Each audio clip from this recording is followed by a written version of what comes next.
শর্ত ভেঙে চরম শাস্তির বন্দোবস্ত, মৃত্যু, ক্ষুধা ও অসুস্থতায় কাতর গাজাবাসী।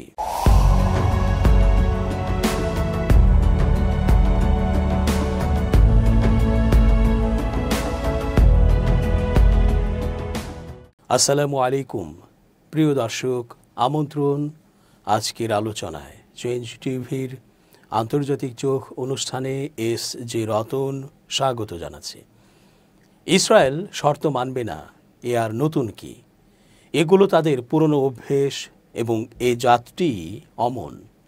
তবে এগুলো বিশ্ববাসীকে জানানো দরকার বারবার, হাজারবার, লাখোবার। মানুষের তো বোধ আছে, একেবারে যে নেই তা তো নয়। তাই এই বিষয়গুলো বারবার নজরে আনলে, রিপোর্টে উল্লেখ করলে এর একটা বৈশ্বিক প্রভাব থাকবেই। ইতিমধ্যে বিশ্ববাসীর কাছে ইসরায়েলের গ্রহণযোগ্যতা তলানিতে ঠেকেছে। অথচ হামাসকে যারা সন্ত্রাসী বলে মুখে ফেনা তুলছে, তাদের সেই হামাস এখন বিশ্বব্যাপী সমাদৃত একটি নাম। হামাসকে দেখা হচ্ছে মানবতার বীর হিসেবে, ন্যায়পথের কাণ্ডারি হিসেবে। অপরদিকে ইসরায়েলকে বিশ্বের মানুষ দেখছে একটি সন্ত্রাসী ও মাথা খারাপ বর্বর রাষ্ট্র হিসেবে। ইসরায়েলের বর্বরতা আর ক্রমাগত শর্তভঙ্গের কারণে উপত্যকাটিতে মৃত্যু, ক্ষুধা ও অসুস্থতায় কাতর গাজাবাসী। গাজায় কোনো শান্ত রাত নেই, যুদ্ধবিরতির আগেও নয়, শার্ম আল শেখে শান্তি ঘোষণার পরেও নয়। অবরোধ শিথিল করলেও ক্ষুধা, তৃষ্ণায় মারা যাচ্ছে নিরীহ অসহায় ফিলিস্তিনি নারী, শিশুরা। সম্প্রতি মধ্যপ্রাচ্য ভিত্তিক শান্তি আলোচনা ও মধ্যস্থতাকারী সাংবাদিক লাবনা মাসারোয়ার একটি নিবন্ধ প্রকাশ করেছে যুক্তরাজ্য ভিত্তিক সংবাদ মাধ্যম মিডল ইস্ট আই। ওই নিবন্ধে তিনি লিখেছেন, মিশরের সমুদ্র তীরবর্তী রিসোর্ট শার্ম আল শেখে যখন বিশ্ব নেতারা হাসছিলেন এবং গাজায় যুদ্ধের সমাপ্তি সম্পর্কে মার্কিন প্রেসিডেন্ট ডোনাল্ড ট্রাম্পের সঙ্গে করমর্দন করছিলেন, তখন ইসরায়েলি সেনাবাহিনী থেমে থেমে গাজায় বোমাবর্ষণ চালিয়ে যাচ্ছিল, যেন তারা নিঃশ্বাস নেয়ারও বিরতি দিতে চায়নি। যুদ্ধবিরতির ঠিক একদিন পরেই ইহুদিবাদী সরকার 104 জনেরও বেশি ফিলিস্তিনি বেসামরিক নাগরিককে হত্যা করেছে, যার মধ্যে 46 জন শিশু এবং একই পরিবারের 18 জন সদস্য রয়েছে। নিহতদের অনেকের নামও জানা যায়নি। তারা নীরবে এবং বেনামে শহীদ হয়েছেন। বিশ্বের কাছে ফিলিস্তিনিরা আর মানুষ নেই, তারা আবেগহীন, অতীতহীন, গল্পহীন এবং ভবিষ্যৎহীন প্রাণী হয়ে উঠেছে। ইসরায়েলি গণমাধ্যম তাদের বন্দীদের জীবন সম্পর্কে, তাদের প্রিয় খাবার থেকে শুরু করে পরিবারের কাছে ফিরে আসার মুহূর্ত পর্যন্ত বিস্তারিতভাবে বর্ণনা করলেও গাজার শহীদ শিশুদের জন্য কেউ চোখের জল ফেলে না। যুদ্ধবিরতির দিন ইসরায়েলি টেলিভিশন একটি দৃশ্য সম্প্রচার করে। একজন ইসরায়েলি বন্দীর স্ত্রী তার 5 বছরের ছেলেকে জাগিয়ে তুলে বলেন তার বাবা ফিরে এসেছেন। এ সময় টিভি উপস্থাপকদের চোখে পানি ছিল। কিন্তু একই দিনে ইসরায়েলি সেনাবাহিনী পশ্চিম তীরে ফিলিস্তিনি বন্দীদের বাড়িতে অভিযান চালায়, যারা সেদিনই মুক্তি পেতে যাচ্ছিল। পরিবারগুলোকে হুমকি দেওয়া হয় যে তাদের প্রিয়জনকে মুক্তি দেওয়া হলেও তাদের আনন্দ উদযাপন করার কোনো অধিকার নেই। এক ফিলিস্তিনি বন্দীর মেয়ে রাজান বলেন, সৈন্যরা আমাদের বাড়িতে অভিযান চালিয়েছে, আমাদের হুমকি দিয়েছে এবং কাউকে আমার বাবাকে অভিনন্দন জানাতেও দেয়নি। ওই অভিযানে এক যুবক আহত হয় এবং আরও বেশ কয়েকজনকে মারধর করা হয়। হাইসাম সালেম নামে গাজার এক ফিলিস্তিনি বন্দী তার মুক্তির পর জানতে পারেন যে তার স্ত্রী এবং 3 সন্তান ইসরায়েলি হামলায় শহীদ হয়েছেন। হাসপাতালে গিয়ে তিনি চিৎকার করে বললেন, আমার বাচ্চারা কি বেঁচে আছে? না, তারা মারা গেছে। অথচ আমার মেয়েটার জন্মদিন ছিল 4 দিন পরে। তিনি কারাগারে বসে তার মেয়ের জন্য একটি ব্রেসলেট তৈরি করেছিলেন। সেটি তুলে ধরে বললেন, আমি এটা তার জন্য তৈরি করেছি নিজের হাতে। হাইসাম সালেমের মেয়েটি তার ছেলের সমান বয়সী ছিল। কয়েকদিন আগে ছেলেটি তার জন্মদিন উদযাপনও করেছিল, কিন্তু তার এখন কেউই জীবিত নেই। সেই সঙ্গে পরিবার পরিজন হারানো সালেমের জন্য কেউ এক ফোঁটা চোখের পানিও ফেলল না এবং তার মুক্তিকে স্বাগত জানাতেও কেউ বাকি রইল না। ইসরায়েল যখন তার আত্মরক্ষার অধিকার নিয়ে কথা বলছে, তখন কেউ গাজা বা পশ্চিম তীরের মানুষকে রক্ষা করছে না। এমনকি 20,000 শিশু সহ 68,000-এর বেশি ফিলিস্তিনির জীবন ও বিশ্বকে নাড়া দিতে যথেষ্ট নয়। যে ইসরায়েল এক রাতে বোমা মেরে শত শত মানুষের জীবন কেড়ে নিতে পারে, সেই ইসরায়েল আক্রমণের আগে কেবল যুক্তরাষ্ট্রকে অবহিত করে এবং পরের দিন শিশুদের লাশ দাফন করার আগেই আবার যুদ্ধবিরতি ঘোষণা দেয়। অন্যদিকে শারম আল শেখ ঘোষণাপত্রে স্বাক্ষরকারী সরকারগুলো ফিলিস্তিনিদের পরামর্শ দেয় যে স্বাধীনতা অর্জনের একমাত্র উপায় হল আলোচনা, প্রতিরোধ নয়। কিন্তু ইসরায়েল দেখিয়েছে যে তারা কোনো চুক্তি মেনে চলবে না। এদিকে গাজায় যুদ্ধোত্তর একটি নতুন মডেল রূপ নিচ্ছে, ইসরায়েল দ্বারা পরিকল্পিত এবং আরব ও মুসলিম নেতাদের দ্বারা অনুমোদিত একটি মডেল, যেখানে ট্রাম্পের সঙ্গে হাসি মুখে করমর্দন করা হবে।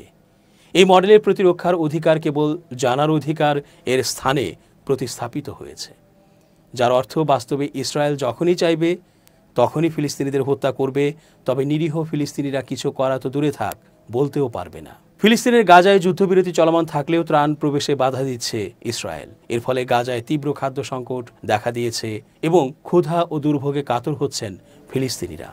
মূলত সীমিত সীমান্ত খোলা থাকায় ত্রাণ সরবরাহে বড় বাধা তৈরি হয়েছে বলে জানিয়েছে জাতিসংঘ। বৈশ্বিক এই সংস্থাটি এখন সময়ের সঙ্গে পাল্লা দিয়ে ফিলিস্তিনিদের কাছে ত্রাণ পৌঁছানোর চেষ্টা করছে। বুধবার 5 নভেম্বর এক প্রতিবেদনে এই তথ্য জানিয়েছে সংবাদ মাধ্যম আল জাজিরা। প্রতিবেদনে বলা হয়েছে, গাজায় মানবিক সহায়তা পৌঁছাতে সময়ের সঙ্গে পাল্লা দিচ্ছে জাতিসংঘের ত্রাণ সংস্থাগুলো। তবে ইসরায়েলের অব্যাহত বিধিনিষেধের ফলে সহায়তা সরবরাহে বড় বাধা তৈরি হয়েছে বলে সতর্ক করেছে জাতিসংঘের বিশ্ব খাদ্য কর্মসূচি WFP। মঙ্গলবার এক সংবাদ ব্রিফিংয়ে সংস্থাটির মুখপাত্র আবির ইতেফা বলেন, ইসরায়েল ও হামাসের মধ্যে গত মাসে যুদ্ধবিরতি শুরু হওয়ার পর থেকে গাজায় ত্রাণ সরবরাহ কিছুটা বেড়েছে, কিন্তু সীমিতভাবে সীমান্ত খোলা থাকার কারণে ত্রাণের পরিমাণ এখনও অত্যন্ত কম। তিনি বলেন, আমাদের পূর্ণ প্রবেশাধিকার দরকার, দ্রুত গতিতে ত্রাণ সরানো জরুরি। আমরা সময়ের সঙ্গে দৌড়াচ্ছি, শীত চলে আসছে, অথচ মানুষ এখনও ক্ষুধায় ভুগছেন। WFP জানায়, তারা গাজা জুড়ে 44টি স্থানে খাদ্য বিতরণ কার্যক্রম চালাচ্ছে এবং 10 অক্টোবর যুদ্ধবিরতি শুরু হওয়ার পর থেকে 10 লাখেরও বেশি মানুষকে খাদ্য সহায়তা দিয়েছে। তবে সংস্থাটি জানায়, যে পরিমাণ খাদ্য গাজায় প্রবেশ করছে তা যথেষ্ট নয়। বিশেষ করে উত্তর গাজায় পৌঁছানো এখনও কঠিন। গত আগস্টেই বৈশ্বিক পর্যবেক্ষক সংস্থা আনুষ্ঠানিকভাবে সেখানে দুর্ভিক্ষের পরিস্থিতি শনাক্ত করেছিল। ইতেফা বলেন, উত্তর গাজার প্রবেশ পথ এখনও বন্ধ, ফলে আমাদের ত্রাণ কাফেলাগুলোকে দক্ষিণ দিকের দীর্ঘ ও ঝুঁকিপূর্ণ রাস্তায় ঘুরে যেতে হচ্ছে। কার্যকর ত্রাণ বিতরণের জন্য সীমান্ত পারাপারের সব পয়েন্ট খোলা দরকার, বিশেষ করে উত্তর দিকেরগুলো। এদিকে যুদ্ধবিরতির পর ইসরায়েলি সেনারা ইয়েলো লাইনে পিছু হটার পর সাম্প্রতিক সপ্তাহগুলোতে হাজার হাজার ফিলিস্তিনি উত্তর গাজার বাড়িতে ফিরে গেছেন, কিন্তু অধিকাংশই ফিরে দেখেছেন তাদের ঘরবাড়ি ও আশপাশের এলাকা মাটির সঙ্গে মিশে গেছে। এখনও অনেকে তাঁবু ও অস্থায়ী আশ্রয়ে বসবাস করছেন। এছাড়া যুদ্ধবিরতির শর্ত অনুযায়ী আরও ত্রাণ গাজায় প্রবেশের অনুমতি দিতে জাতিসংঘ ও অন্যান্য সংস্থা ইসরায়েলের প্রতি আহ্বান জানিয়েছে। শীতের কঠিন সময় ঘনিয়ে আসায় তাদের উদ্বেগও বেড়েছে অনেকটা। গাজার সরকারি তথ্য অফিস জানিয়েছে, 10 থেকে 31 অক্টোবরের মধ্যে 3203টি বাণিজ্যিক ও ত্রাণবাহী ট্রাক গাজায় প্রবেশ করেছে, অর্থাৎ গড়ে দিনে 145টি ট্রাক গাজায় প্রবেশ করেছে। যদিও যুদ্ধবিরতির চুক্তি অনুযায়ী দৈনিক 600টি ট্রাক গাজায় প্রবেশ করার কথা। এরই মধ্যে ইসরায়েলি বাহিনী গাজায় হামলা চালানো অব্যাহত রেখেছে। মঙ্গলবার গাজা সিটির তুফা এলাকায় ইসরায়েলি কোয়াডকপ্টার হামলায় একজন নিহত ও একজন আহত হন। উত্তর গাজার জাবালিয়ায়ও সেনাদের গুলিতে একজন নিহত হওয়ার খবর দিয়েছে স্থানীয় হাসপাতাল। গাজার স্বাস্থ্য মন্ত্রণালয়ের দাবি অনুযায়ী যুদ্ধবিরতি কার্যকর হওয়ার পর থেকে ইসরায়েলি হামলায় অন্তত 240 জন নিহত ও 607 জন আহত হয়েছেন।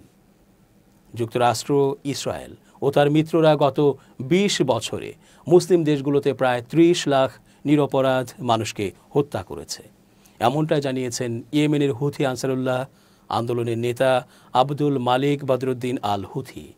তিনি মঙ্গলবার 4 নভেম্বর ইয়েমেনে শহীদ স্মরণ সপ্তাহ উপলক্ষে আয়োজিত বার্ষিক অনুষ্ঠানে কথা বলেন। ইয়েমেনে এই শহীদ স্মরণ অনুষ্ঠান পুরো 1 সপ্তাহ ধরে নানা কর্মসূচির মধ্য দিয়ে চলবে। খবর মেহের নিউজের। আল হুথি বলেন, যে জাতি আল্লাহর পথে জিহাদের চেতনা ও শাহাদাতের আকাঙ্ক্ষা নিয়ে অগ্রসর হয়, সেই জাতি গর্বিত এবং বিপদ প্রতিহত করতে সক্ষম। আর শাহাদাত ধ্বংস ও অপমান থেকে রক্ষা করার এক শক্তিশালী প্রাচীর।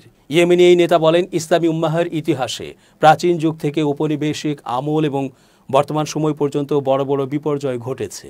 তিনি উল্লেখ করেন, আমেরিকানরা নিজেরাই স্বীকার করেছে যে গত 2 দশকে তারা প্রায় 30 লক্ষ মানুষকে হত্যা করেছে, যাদের অধিকাংশই ইসলামী উম্মাহের অংশ।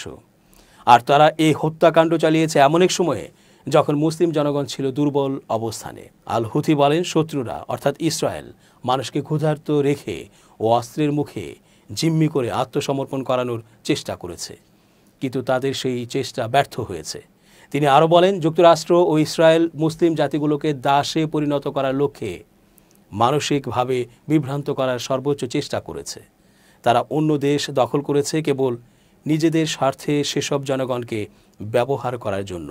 আল হুথির ভাষায়, এই অত্যাচারী শক্তিগুলোর মধ্যে কোনো দয়া মায়া নেই। নিজেদের লক্ষ্য অর্জনের জন্য তারা যে কোনো অপরাধ করতে দ্বিধা করে না। দর্শক, আজ এ পর্যন্তই। ধন্যবাদ। changetv.press, এক ফোঁটা হলুদ নেই।